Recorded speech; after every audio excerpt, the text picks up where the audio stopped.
A atmosfera dentro do Barney's Bolla-Raymond naquela noite de terça-feira não cheirava apenas a cera de piso barata, desinfetante industrial e a gordura rançosa das batatas fritas que borbulhavam na fritadeira da lanchonete. Cheirava a destino. Para Homer Simpson, o brilho oleoso das pistas de madeira polida refletia não apenas as luzes fluorescentes que zumbiam intermitentemente no teto, mas a promessa de glória eterna. Ele estava ali, parado na linha de falta da pista 4, segurando sua bola de boliche marmorizada como se fosse um orbe de poder antigo, sentindo o peso familiar esticar os tendões de seu antebraço. Ao seu redor, o som de pinos colidindo ecoava como trovões em um vale fechado, uma sinfonia de destruição controlada que acalmava sua alma caótica. Os Pin Pals, ou Amigos do Pino, como a inscrição desbotada nas costas de suas camisas de seda sintética proclamava, estavam prestes a embarcar na maior jornada de suas vidas medíocres, o Campeonato Estadual de Boliche em Capital City. Homer respirou fundo, inalando o ar-condicionado viciado e olhou para seus companheiros de equipe. Moe Szyslak, com sua postura curvada de quem espera um golpe do universo a qualquer segundo, polia sua bola com um pano encardido, murmurando maldições baixinho para um pino imaginário que o olhava torto. Carl Carson, a voz da razão pragmática no grupo, verificava os horários no relógio de pulso, a ansiedade transparecendo no bater rítmico de seu pé esquerdo.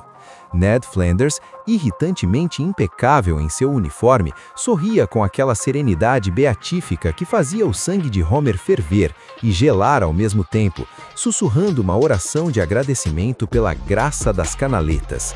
E havia Fausto, a nova adição, uma figura enigmática e de poucas palavras, cujos olhos varriam o local com uma intensidade desnecessária para um esporte de lazer. A tensão era palpável, uma corda de violino esticada prestes a arrebentar. Mas não era medo do jogo, era a antecipação da viagem. Barney Gumble, o piloto designado, uma escolha que desafiava todas as leis da lógica, da segurança aeronáutica e do bom senso, aguardava no estacionamento ao lado de um helicóptero que parecia ter sido montado com peças sobressalentes de um ferro velho soviético e fita adesiva. A saída do boliche foi uma procissão solene. O vento frio da noite de Springfield açoitava seus rostos, mas o calor da determinação os mantinha aquecidos. Eles carregavam suas bolsas de boliche como se fossem mochileiros de paraquedistas indo para a Normandia. Ao chegarem ao helicóptero, a máquina tremia violentamente mesmo desligada, como um animal moribundo tossindo óleo. Barney, com um boné de aviador que mal cobria sua calvície e uma mancha suspeita de mostarda na lapela, fez um sinal de joia com o polegar, um gesto que deveria inspirar confiança, mas que vindo dele parecia mais um pedido de socorro. "Subam a bordo, cavaleiros!" gritou ele sobre o ruído inicial do motor que começava a girar, as lâminas cortando o ar com um wop, wop, wop, lento e agourento. Homer, ignorando o instinto de sobrevivência que gritava em seu cérebro reptiliano, jogou sua bolsa pesada no compartimento de carga improvisado. Um por um, os Pin Pals se acomodaram nos assentos de couro rachado, o cheiro de combustível não queimado invadindo a cabine e misturando-se ao odor corporal de 5 homens nervosos. A decolagem foi um insulto à gravidade. O helicóptero sacudiu, gemeu e, com um lamento metálico agudo, desprendeu-se do asfalto rachado de Springfield. As luzes da cidade começaram a encolher abaixo deles, transformando-se num tapete de brasas elétricas. A usina nuclear, com suas torres de resfriamento expelindo vapor tóxico, parecia um brinquedo.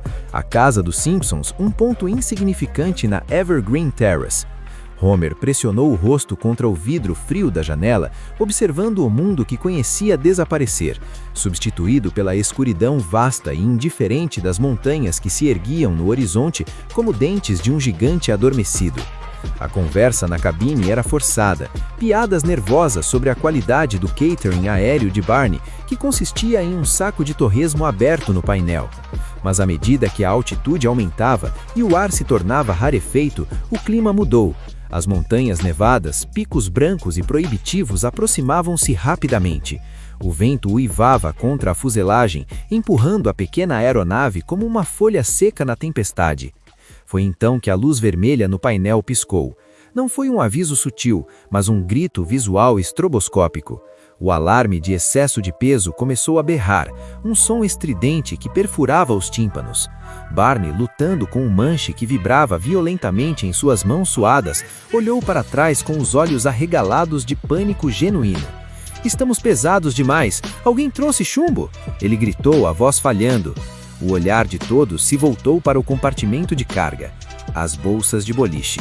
Não eram apenas bolas regulamentares, eram esferas de densidade máxima, cada um tendo trazido seus reservas da sorte, bolas de treino e, no caso de Homer, uma bola cheia de nachos líquidos para emergências.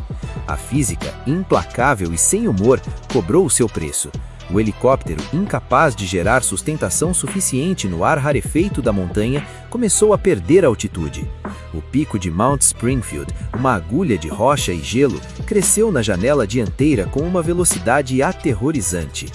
O impacto não foi como nos filmes. Não houve explosão de fogo cinematográfico, apenas o som excruciante de metal sendo rasgado, vidro estilhaçando e o grito coletivo de 5 homens enfrentando a mortalidade. A cauda do helicóptero bateu em um cume, girando a fuselagem num carrossel de náusea e violência. Eles rolaram pela encosta nevada, uma avalanche de destroços e corpos, o mundo girando em um borrão de branco, cinza e preto. Quando o movimento finalmente cessou, enterrado em um banco de neve profundo, o silêncio que se seguiu foi mais ensurdecedor do que o estrondo. Era o silêncio absoluto da natureza intocada, quebrado apenas pelo cislar de um cano de vapor rompido e pelos gemidos abafados vindos de dentro da carcaça retorcida da aeronave. Enquanto isso, a quilômetros de distância, na segurança suburbana da Avenida Evergreen Terrace 743, Marge Simpson estava na cozinha. O rádio estava ligado, tocando um jazz suave, que contrastava brutalmente com a tragédia que se desenrolava nas montanhas. Ela estava cortando cenouras, a faca batendo ritmicamente na tábua de madeira, mas sua mente estava inquieta. Uma sensação de mal-estar, um frio súbito que não vinha da janela aberta, percorreu sua espinha. O telefone tocou. O som estridente a fez pular e cortar levemente o dedo. Ao atender, a voz do chefe Wiggum do outro lado da linha não tinha o tom habitual de incompetência cômica, era grave, pesada. Ele falava sobre contato perdido, radar e condições meteorológicas adversas. O mundo de Marge parou. O chão de linóleo parecia ter desaparecido. Patty e Selma chegaram minutos depois, não para consolar, mas com a morbidade prática que lhes era característica. Elas traziam um tablet exibindo imagens geradas por uma inteligência artificial grotesca que simulava os possíveis cenários do acidente, mostrando corpos pixelados na neve. "Prepare-se para o pior, Marge", grasnou Selma, a fumaça do cigarro criando uma aura cinza ao redor de sua crueldade tecnológica. Mas Marge, com os olhos cheios de lágrimas e as mãos trêmulas, recusou-se a olhar. Ela se virou para o fogão, acendendo a chama sobre uma panela grande. "Ele vai voltar", sussurrou ela com uma fé que desafiava a lógica dos algoritmos e da polícia. "Ele vai voltar e vai estar com fome." Ela começou a preparar as costelas de porco favoritas de Homer, o cheiro de carne e temperos começando a preencher a casa como um feitiço de invocação, uma âncora sensorial lançada ao universo para guiar seu marido de volta. De volta à montanha, a consciência retornou a Homer em ondas de dor e frio. Ele abriu os olhos, encontrando a escuridão da fuselagem amassada. O ar era tão gelado que queimava seus pulmões a cada inspiração. Ele tentou se mover, mas seu cinto de segurança estava travado, prendendo-o num ângulo estranho. Ao seu lado, Moe estava acordado, tremendo violentamente, seus dentes batendo num ritmo de metralhadora. "Homer", a voz de Moe era um sussurro rouco. Eu não sinto minhas pernas. Ah, deixe quieto, é só a minha valise que está muito grossa." A piada morreu antes de nascer. A realidade da situação se abateu sobre eles quando Carl quitou a porta emperrada, abrindo-a para uma tempestade de neve que uivava como uma banshee. Eles se arrastejaram para fora, emergindo na desolação branca. O helicóptero era uma ruína fumegante, metade enterrada na neve. Barney estava desmaiado sobre o painel, mas respirava, seu ronco competindo com o vento. Ned Flanders, com um corte na testa que sangrava profusamente, estava de joelhos na neve, as mãos juntas, orando fervorosamente, pedindo perdão por ter trazido sua bola de boliche destra, extra. E havia Fausto, o misterioso e de poucas palavras, cujos olhos varriam o local com uma intensidade desnecessária para um esporte de lazer. A tensão era palpável, uma corda de violino esticada prestes a arrebentar. Mas não era medo do jogo, era a antecipação da viagem. De volta à montanha, a consciência retornou a Homer em ondas de dor e frio. Ele abriu os olhos, encontrando a escuridão da fuselagem amassada. O ar era tão gelado que queimava seus pulmões a cada inspiração. Ele tentou se mover, mas seu cinto de segurança estava travado, prendendo-o num ângulo estranho. Ao seu lado, Moe estava acordado, tremendo violentamente, seus dentes batendo num ritmo de metralhadora. Homer, a voz de Moe era um sussurro rouco. A escuridão, densa e opressiva, parecia ter peso físico, pressionando as pálpebras de Homer enquanto o sono da hipotermia tentava seduzi-lo para o esquecimento final. Mas não foi o sono que o tomou. Foi algo muito mais estranho. Uma ruptura na tecelagem da realidade causada pela privação sensorial e pelo desespero. O interior do helicóptero destroçado dissolveu-se. O metal frio e o cheiro de combustível deram lugar a uma luz suave, dourada e quente, que emanava de lugar nenhum e de toda parte ao mesmo tempo. O vento uivante silenciou-se, substituído por uma melodia suave, quase imperceptível. E então, ela apareceu, caminhando sobre a neve sem deixar pegadas, vestida com um casaco de lã que parecia tecido com a própria luz das estrelas, estava Mona Simpson. Não a memória dela, manchada pelo tempo e pela dor da perda, mas ela em toda a sua essência vibrante e maternal. Ela sorria, aquele sorriso que costumava curar joelhos ralados e corações partidos na infância de Homer. Mãe? A voz de Homer saiu como o ganido de uma criança pequena, trêmula e cheia de uma saudade devastadora. Ele tentou se levantar, mas suas pernas não obedeciam. Ele era apenas um espectador em sua própria alucinação. Mona se ajoelhou diante dele, tocando seu rosto com uma mão que irradiava um calor impossível naquele inferno congelado. "Oh, meu Homer", disse ela, a voz soando como sinos de vento em uma tarde de primavera. "Você tá tão cansado, meu querido, tão longe de casa." Homer sentiu lágrimas quentes, reais, escorrendo e congelando instantaneamente em suas bochechas. "Eu quero ir com você", soluçou ele, a confissão rompendo a represa de sua resistência. "Aqui é frio e o Moe tá olhando pro Barney como se ele fosse um buffet livre.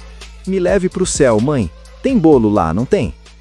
Mona balançou a cabeça suavemente, uma tristeza infinita em seus olhos sábios.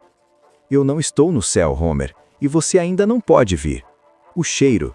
Você não sente o cheiro?" Homer franziu a testa, confuso. "Enxofre? Desespero? As meias do Cal?"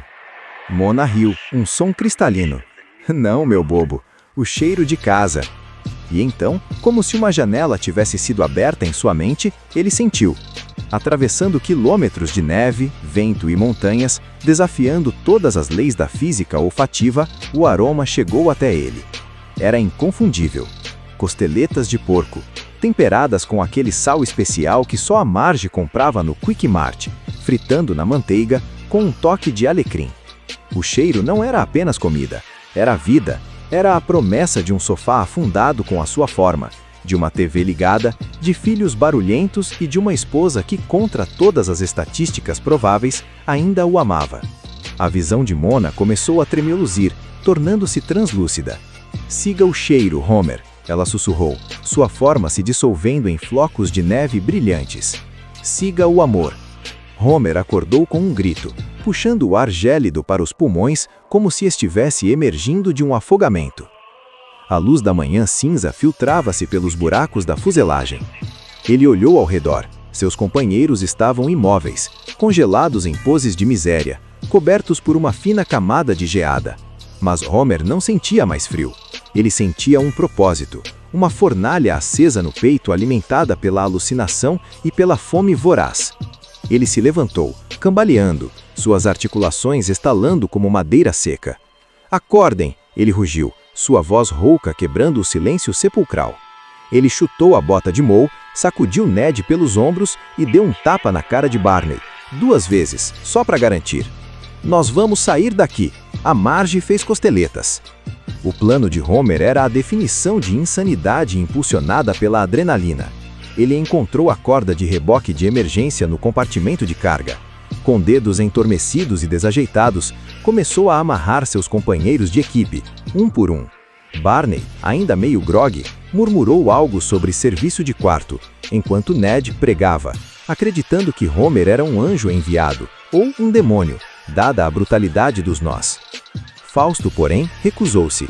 Ele permaneceu sentado na neve, sua expressão estoica inalterada, acenando com a mão como quem dispensa um garçom. Eu fico, disse ele, com um sotaque que parecia vir de lugar nenhum. Sem tempo para discutir filosofia com um personagem secundário, Homer amarrou a outra ponta da corda em sua própria cintura. Ele era o motor, a locomotiva de carne e gordura determinada a desafiar a montanha. A descida foi um calvário épico. Homer puxava, seus pés escorregando e cavando sulcos profundos na neve, os músculos de suas costas gritando em protesto. Atrás dele, o trem humano de corpos deslizava batendo em pedras e tocos de árvores. Moe xingava a cada solavanco. Barney ria histericamente. E Ned cantava hinos, criando uma trilha sonora surreal para a jornada. Eles desceram em costas quase verticais. Deslizaram por vales congelados, guiados apenas pelo nariz de Homer, que se contorcia e farejava o ar como um perdigueiro em busca da caça. A gravidade, antes inimiga na queda do helicóptero, agora era uma aliada relutante e violenta. Horas passaram, ou talvez dias. O tempo não tinha significado na branqueza eterna. Enquanto isso, em Springfield, o sino da primeira igreja de Springfield dobrava.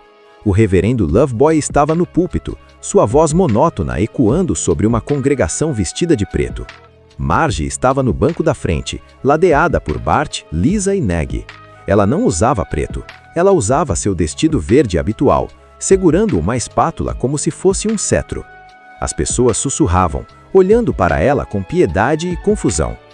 O prefeito Quimby estava prestes a iniciar o discurso oficial de luto pelos bravos Pin-Paws, quando as portas duplas da igreja, feitas de carvalho maciço, explodiram para dentro com um estrondo que fez os vitrais tremerem.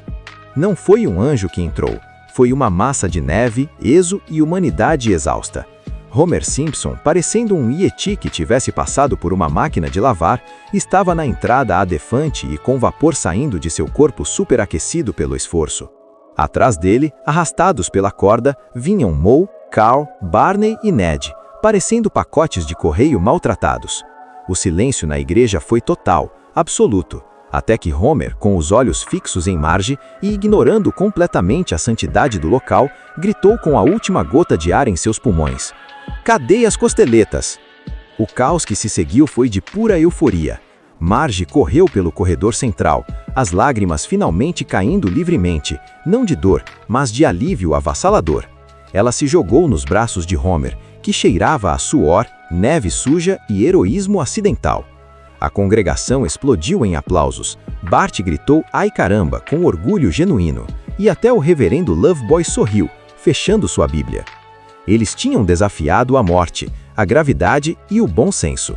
Logo depois, enquanto os créditos subiam na tela da vida real, o reverendo Loveboy varria o chão da igreja vazia, recolhendo os confetes da celebração. De repente, a porta dos fundos se abriu. Fausto entrou, limpando a neve do seu ombro com uma calma perturbadora. "Eu também estou vivo", declarou ele para ninguém em particular, antes de pegar uma vassoura e começar a ajudar, encerrando o episódio não com uma explicação, mas com um mistério absurdo que apenas Springfield poderia sustentar.